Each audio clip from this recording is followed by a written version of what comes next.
પેલા એક ગામમાંથી એક વ્યક્તિ આવતો, આ એક ગામમાંથી 500 નહીં હજારો વ્યક્તિઓ આવે. એક ગામ બાકી નથી. જો બધાના ગામડા અને બધાના શહેરોના નામ બોલવા જવું ને, બધાનો તમારો બહુ હરખ છે. તમારો ઉમંગ હરખ બહુ એવો છે કે માતાજી અમારા ગામનું નામ બોલે ખાલી. તો માતો બધાના ગામનું નામ બોલીને તમારા નામથી મારે બોલાવા છે. હું તો એટલી માયાળું છું, હું તો મારા નામ દઈને બોલાવા છે. મને ખબર છે મારો પ્રિય ભક્ત હોય ને એને જો કઈ નામ દઈને બોલાવું ને તો એટલો બધો ખુશ થઈ જાય કે મારી આજ મારું નામ દઈને બોલાવે. આજ મારું નામ લીધું, ખાલી તમારી માતાનું નામ મારા મુખેથી આવી જાય ને કે ચામુંડા, તો તમને હરખ થાય છે ને, કોઈ હરખ થાય છે કે હા મારી માતાનું માતાજી નામ બોલ્યા.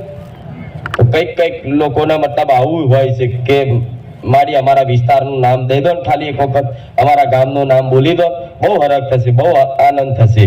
તમારો ભાવ સાચો છે, તમારો આ પ્રેમ સાચો છે. પણ ગુજરાતના કોઈ એવા ગામડા શહેર બાકી નથી કે જ્યાંથી મારા બાલા આવા ચાહનારા, મને માતા ચાહનારા આવા ભક્તો ના આવતા હોય. તો બધાનું નામ બોલવા જાઉં તો 1 કલાક થાય કે નહીં? તો કે છે કે મારી આમનું નામ બોલે છે, અમારા ગામનું નામ બોલે, આમનું ગામ. તો હું એટલે તો તમામ ગુજરાતના મારા વાલા ભક્તો, એટલે તમે પછી ભલે કાઠિયાવાડ માંથી આવતા હોય, પંચમહાલ માંથી આવતા હોય, બનાસકાંઠા સાબરકાંઠા થી આવતા હોય, આમ કચ્છ કાઠિયાવાડ, આમ છેક ગુજરાતના ખૂણેથી આવતા હોય ને, છેક MP બોર્ડર, રાજસ્થાન બોર્ડર, આ બાજુ મહારાષ્ટ્ર બોર્ડર, ક્યાંય એવો વિસ્તાર બાકી નથી કે જ્યાં મારો ભક્ત ના મળે. પહાડી વિસ્તારોમાંથી આવે, પહાડોમાં રહેનારા, તીરખામટા વાળા હું જાણું છું, છતાંય બધા મારા વાલા છે. જેમ તમે મને જેટલો વાલ ને પ્રેમ ને ભાવ ને હેત આપ્યો છે ને, એટલો અમે રાખીશ. વિશ્વાસ રાખજો. કેમ કે છે ને, હું મારા ભક્તો માટે જ બેઠી છું અને મારા ભક્તો માટે જ અહીં ગાદી થાય છે. મારો કોઈ બીજો ઉદ્દેશ ને બીજું કોઈ લક્ષ્ય નથી. મારા તો બસ આવા શ્રદ્ધાળુ છે, વિશ્વાસુ છે, જે મોના છે ખરેખરમાં માતાજી ભગવાનને. દીવા બત્તી બધું કરે છે, છતાંય એમના જીવનમાં કોઈ કામ ના થાય, કોઈ દુઃખ દૂર ના થાય. એટલે લાખો લોકો કરોડો લોકો એવા છે કે ભગવાન માતાજીને માનવા છતાંય જીવનમાં દુઃખ દૂર ના થાય, કોઈ કષ્ટી દૂર ના થાય, એટલે ભગવાન માતાજીનો દોષ કાઢે. કરતા ને એવું જવા દો. હું તો આટલા 20 વર્ષથી ભક્તિ કરું છું, દીવા કરું છું, પણ શું મારી માતાએ કોઈ હોમું જ નહીં જોયું? શી ખબર અમારા ગુના છે કે માતા કોઈ વાતે માતાની કોઈ વાટી છે? થતું રહું ક્યારો અમારા કોઈ ગુના છે કે દુઃખ અમે વેચતા જ જઈએ, વધતું જ જાય. જેમ ભૂવા કરીએ, જેમ ચોક જોવડાવીએ અને વધતું જ જાય. આનો કોઈ છેડો મળતો જ નહીં. હારું શું નડે છે, શું તકલીફ છે, ખબર જ નહીં પડતી. તમને મનમાં એવા પ્રશ્નો થતા હશે કે હારું મારી અમારા ગુના હોય તો માફ કર લે. તમે કેટલી વાર તમારી માતાની આગળ કાનની બૂઢ ચાલીને તમે માફીઓ માગી હશે. ક્યાંક ભુવા જોડાવા ગયા હશે ને તો કીધું હશે કે તમારી માતાજી કોઈ વાતે રિહાઈ છે, તો તમે એમ કીધું હશે કે માં સોરું ખચોરું થાય, માવતર કમ આવતર ના થાય, માં તું દયાળુ છું, તું ભોળી છું, તું માયાળુ છું, માં અમારી હામું જો. કરો છો ને આવી પ્રાર્થના? તો શું તમારી માતાઓ, મારા જેવી માતાઓ દયાળુ નથી, માયાળુ નથી, ભોળી નથી? મારા દયાનો પાર નથી કહેવાય છે, કરુણાનો સાગર કહેવાઉં છું. પણ તમે દેવી શક્તિના દોષ કાઢતા કે ભાઈ માતાને દીવા બત્તી કરી આટલું, છતાંય મારું કોઈ કામ ના થયું તો મૂકો, હવે પછી દીવા બત્તી નહીં કરવી. તો એનું માતાજીનો કોઈ દોષ નથી. કોઈ પીડા, કોઈ દુઃખ જીવનમાં પડવાનું કારણ કોઈ માતાજી નથી. માતાજી તો સુખ પ્રદાન કરવા વાળી હોય. દેવી શક્તિ કોને કહેવાય? માં કોને કહેવાય? કે જે હંમેશા એના સંતાનને સુખ પ્રદાન કરે. એ પોતે દુઃખી રહે, એ પોતે ભૂખી રહે, પણ એના દીકરાઓને ખવડાવે, એનું નામ માં કહેવાય. સાચું ખોટું?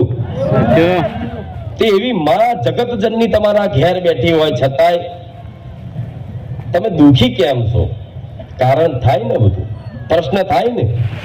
માં તો સજ તમારા ઘેર દીવો એક ટાઈમે કરો છો, જેના ઘેર એક ટાઈમે દીવો થાય છે, ગમે તે ભગવાન માતાજીનો એક દીવો બી થાય છે ઘેર, તો એના ઘેર એના ભગવાન માતાજીનો વાસ હોય ને. આ મગજમાં ફીટ રાખજો. ભલે તમને દેખાય નહીં, પણ મનથી વિશ્વાસ રાખજો કે સર જો કણ કણમાં છે તો દીવા નહીં હોય. કહેવાય છે કે માતાજીનો વાસ કણ કણમાં હોય. કણ કણમાં મતલબ દરેક વસ્તુમાં વાસ હોય. કણ કણમાં, બ્રહ્માંડના કણ કણમાં વાસ હોય.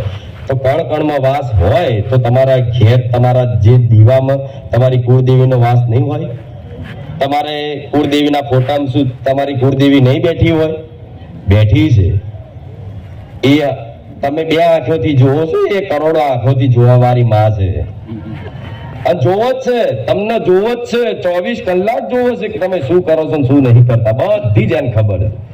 પણ છતાંય તે કઈક લોકો નિરાશ થઈ ગયા હતા કે માતાજી ભગવાન હોતા નહીં, અમે તો આટલા સમયથી આટલું રખડ્યા, આટલા ભૂવા કર્યા, છતાંય અમાર તો દુઃખ વધતું જ ગયું.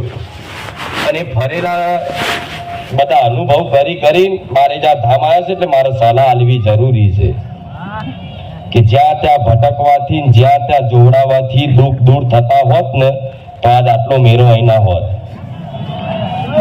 સાચું ખોટું? આમાંથી લગભગ કોઈ એવું બાકી નહીં હોય. કદાચ 100%માંથી 5% લોકો એવા હશે કે જેને ક્યારે કોઈ ભુવાના કોઈ વિધિમાં કોઈ વારણ કારણમાં તંત્ર મંત્ર પડ્યા નહીં હોય. 5%. બીજા 95% એવા લોકો હશે કે જે 50 ભુવા ફરી મારે ધામ આયા છો ને. તો બધું નડતર મગજમાં લઈને ફરતા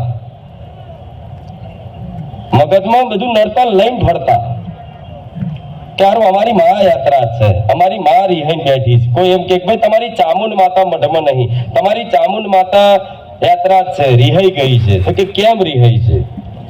તો પોતપોતાની મતિ પ્રમાણની બધાની ગતિ હોય, જે પ્રમાણનું જેને જેવું જ્ઞાન હોય એ પ્રમાણની તમને સલાહ આલે. તો કોઈને એવું સલાહ આલે તો કે છે કે ભાઈ ચામુંડ માતા રિહાવાનું કારણ છે કે તમારી ચામુંડ માતાને તમે આ નિવેદ જે આલો છો એ નિવેદ પહોંચતું નથી. શું કે? ચામુંડ માતા નિવેદ પહોંચતું નથી. ચામુંડા એટલે બધાની કુળદેવી સમજી લેજો, દાખલો આલું છું. તમારી માતા નિવેદ પહોંચતું નથી. તો કે કેમ નહીં પહોંચતું? કે માતાજી મઢમાં નથી. તો કેમ નથી એ પ્રશ્ન નહીં ખોરે. કેમ મઢમાં નથી એ પ્રશ્ન નહીં પૂછે કે ભાઈ કેમ મઢમાં નથી, એનો અમને જવાબ આલો. અમારી માં કેમ મઢમાં નથી, અમારી માનો નિવેદ કેમ નથી પહોંચતું, એનો અમને જવાબ આલો. પણ એ પૂછવાની જગ્યાએ લોકો શું કરે?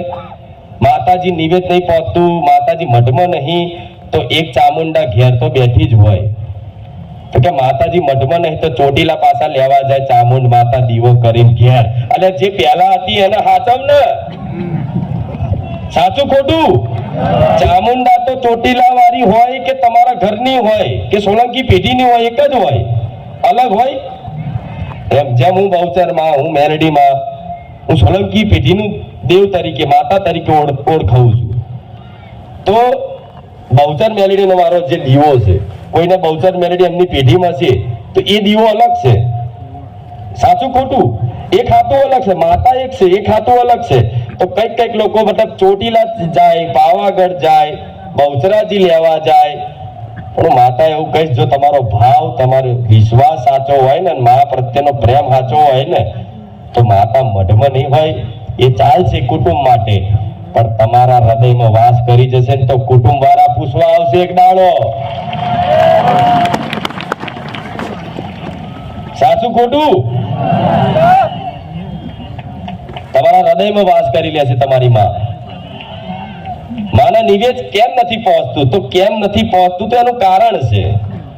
લોકો નિવેદ કરવાના ટાઈમે બધા કુટુંબ બધા ભેગું થાય, એમાં બધાના અંદરના મન દુઃખ થયેલા હોય, એકબીજાને મોઢા ચડેલા હોય, નિવેદ બનાવવાના ટાઈમે બધું ઉદાસ થઈને કોકની નિંદા કરીને નિવેદ બનાવે. સાહેબ આ બધા ભાવ ઉતરે, ભોજનમાં ભાવ ઉતરે. આ બધો થાય કે નહીં? આ બધું આ કોઈ દર વિચાર આવ્યો તમને? આવો બધો નહીં આવ્યો. કોઈ મતલબ ભાવ વગરનું બનાવે અને જાણ કરવા ખાતર 12 મહિને નિવેદ કરતા હોય ને એ રીતે નિવેદ કરવા બધા ભેગા થાય. એ ભેગા થાય ને અમે તે પાછો કકરાટ થાય છે. ઘણા લોકો થાય છે ને, હા, એમાં પાછો કકરાટ. તો જ્યાં કકરાટ કંકાસ હોય ત્યાં માતાજી હોય રે ના રે ને? તો ભલે તમારું મોટું મઢ હોય, મોટું કુટુંબ હોય, પણ માતા હું એવું કહીશ કે જો મને માનતા હોય ને તો તમારા કુટુંબમાં બધી જગ્યાએ વ્યવહાર બધું રાખવાનું, પણ તમારા ઘેર તમારા દીવામાં છે ને તમે માની લેજો કે મારી માં આ દીવામાં જ છે. કેવું? હું એવું નહીં કહેતી કે મઢે ના જવાય, ચોટીલા ના જવાય, પાવાગઢ ના જવાય. આજે મારા દીકરાને ભાવ જાગે તો ક્યાંક ધામે દર્શન કરવા જાય છે, જાય છે. મને કે મારી આ જગ્યા જવું છું તો કે હજા જવાય, બધી જગ્યાએ છે. પણ હૃદયમાં મારો દીકરો તો માની લે, ભલે દુનિયાના ધામમાં જાય પણ એનો વિશ્વાસ છે કે મારી માં મારા ઘેર છે, મારી જોડે છે. સાચું ખોટું? મારા દીકરાએ ખાલી આ માની લીધું કે મારી માં મારા ઘેર છે, મારી માં મારા હૃદયમાં છે. તો જો મારા દીકરાના ખાલી માનવાથી લાખો લોકોના ઘેર મારી ખુખાર મેલડીની અગરબત્તીઓ ચાલુ થઈ ગઈ. ખાલી એક માત્ર મારા દીકરાના મન માતાના ખાલી માનવાથી કે મારી માં મારા હૃદયમાં છે, ખાલી મારા દીકરાના ખાલી માનવાથી કે મારી માં મારા હૃદયમાં છે, તો લાખો મારા ભક્તોના હૃદયમાં નિવાસ કરી લીધો મેં. સાચું ખોટું? એટલે તમારી માતાના આવો ભાવ જોઈએ છે. શું જોઈએ છે? ભાવ. મોટું મંદિર, હોનાના છત્તર, ચાંદીના છત્તર, આરસપાનનું મંદિર, લાકડાનું, શીશમનું, ચંદનનું, એ તો પોતપોતાનો ભાવ છે.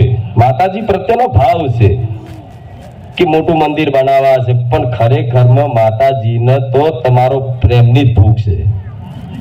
મારો દીકરો મને મોને ખાલી બસ મોને મતલબ વિશ્વાસ કરી લે કે હું છું એવું માની લે, અને બસ મને રાત દાડો યાદ નહીં કરે ને, ખાલી માની લેશે કે હું છું એવું માની લેશે. મારો કોઈ ભક્ત તો એ મને યાદ નહીં કરે ને તો માતા એને યાદ કરે છે કે દીકરા હું મેલડી છું, જોજે. કેમ કે હું નહીં ભૂલવા દઉં તમને. તમે મને માં કરીને અપનાવી લીધી, તમારી કુળદેવીને માં કરીને અપનાવી લીધી પોતાના પણ કે મારી માં. આજ મારો દીકરો હોય તો શું કે મારો દીકરો હોય, મારી વસ્તી હોય કે અમારી માતા. તમે એવું કહેશો કે ભાઈ ખુખાર મેલડી અમારી. હા છે, બરોબર છે, તમારો ભાવ છે ખુખાર મેલડી અમારી, પણ મારી વસ્તી જો તમે એમ કહે ના ખુખાર મેલડી અમારી છે તો તમે અહીં મન ફાવે કરવા આવશો, મારી વસ્તી કરવા દેશે? એ હકથી કહે છે કે આ તો અમારી માતા છે, આ બધું ઘેર કરશે. સાચું ખોટું? ભલે હું બધાની છું પણ હક મારી વસ્તીનો છે, હક મારા દીકરાનો છે કે મારી માતા. સાચું ખોટું? એવી રીતે તમારી કુળદેવીને આવો પ્રેમ જોઈએ, હક કરો એને પકા મારી માતા છે, શું આ મારી માતા છે એવો હક કરીને પ્રેમ ભાવથી એક દીવો, ખાલી એક દીવો, એક ટાઈમ કે બે ટાઈમે એક દીવો જો તમારે ઘેર થયો ને ભાવનો, તો તમારી કુળદેવી ફૂલો આમ વધામણાની રાહ નહીં જોવે કે માતાજીના વધામણા કરો કે હે માં મારા ઘેર બિરાજમાન થજો, કે આમ દીવો પ્રગટાવો કે માં આવજો. વગર દીવે, વગર કંકુ ચોખે અને વગર ફૂલડે વધાવ્યા વગર તમારી માં હોમેથી આવી જાય એનું નામ માતા કહેવાય.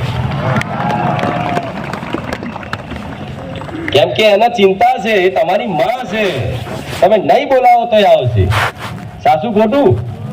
તમે નહીં બોલાવો તોય આવશે. છતાંય 12 મહિને નિવેદ કરો છો તો દરેકની માતાઓ નિવેદ લેવા માટે આવતી હોય છે. આમ તો રોજે હોય છે. 12 મહિના તો કોના માટે છે કે જે 12 મહિના બસ મહેનત મજૂરી કરીને સંસારમાં રચ્યો પચ્યો રહેતો હોય અને 12 મહિને એક વખત ખાલી કોઈ મતલબ નિવેશ કરીને માતાજીને યાદ કરી લે ને તો ચાલે એવું કહેતા તો 12 મહિને એક વખત તો યાદ કરશે એટલે 12 મહિનાનો કરાર રાખ્યો. નકર માતા તો 12 મહિના નહીં, રોજે રોજ હોય છે. રોજ જમાડો તો રોજ જમે છે. સાચું ખોટું? આઠમ તો કોના માટે છે કે જેને 12 મહિના કશું કરવું નહીં, 12 મહિને એક જ વાર માતાને યાદ કરવી છે, એના માટે આઠમ છે. ભક્તો માટે તો રોજ આઠમ ને રોજ નોરતા છે, અને રોજ દિવાળી, રોજ મેળા. જોઈ લો માતા શું ને એનું પ્રમાણ.